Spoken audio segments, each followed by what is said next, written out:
towards the end of the summer, we were given a lot more information than we had before about what would happen the next school year, because things were finished being discussed and set into stone. And we met our new teacher, and things were very different because we had to design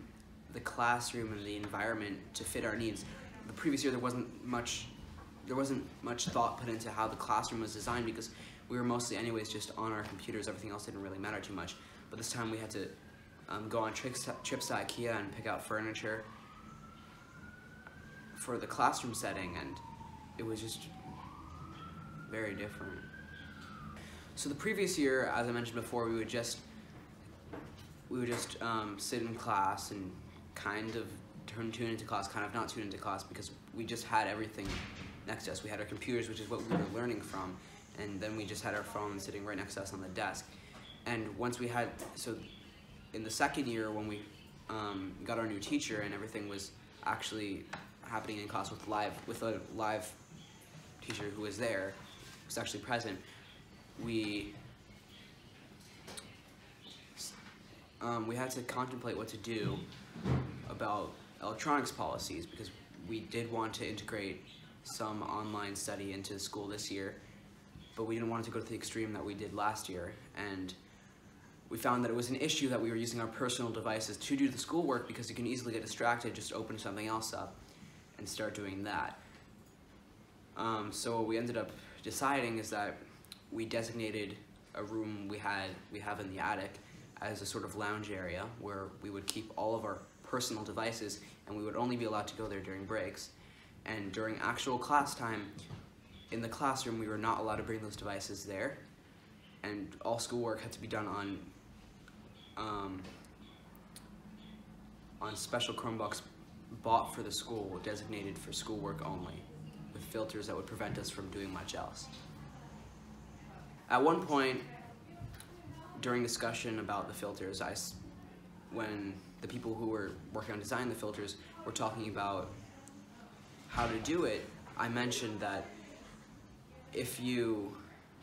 do put a filter on it and it filters things out that we don't want it to filter out, we're just going to bypass it.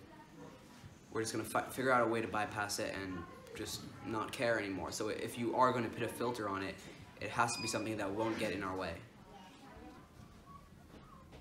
So, in my opinion, with high school students, rules set into place can either be so extreme that you're afraid of breaking them because of extreme negative consequences, but if you try to, and that would just get the students really mad at the teachers, but if you try to implement positive reinforcement and you still have a set of rules, the rules are more like guidelines than actual rules. So if the student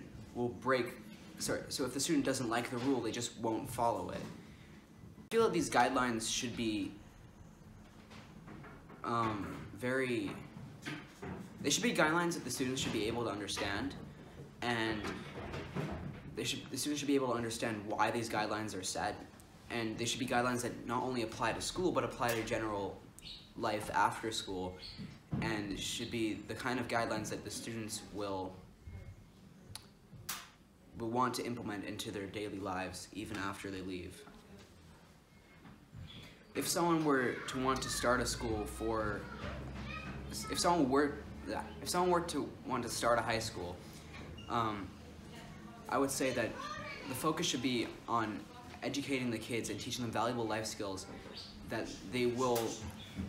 adopt for their further life after they're done with school. It shouldn't be very strict guidelines and their entire lives dictated, because if that happens, we'll just cause them to rebel and not only completely ignore everything taught in the school after the fact, but everything taught in the school that's extra, but they'll also completely ignore even the rules that do make sense.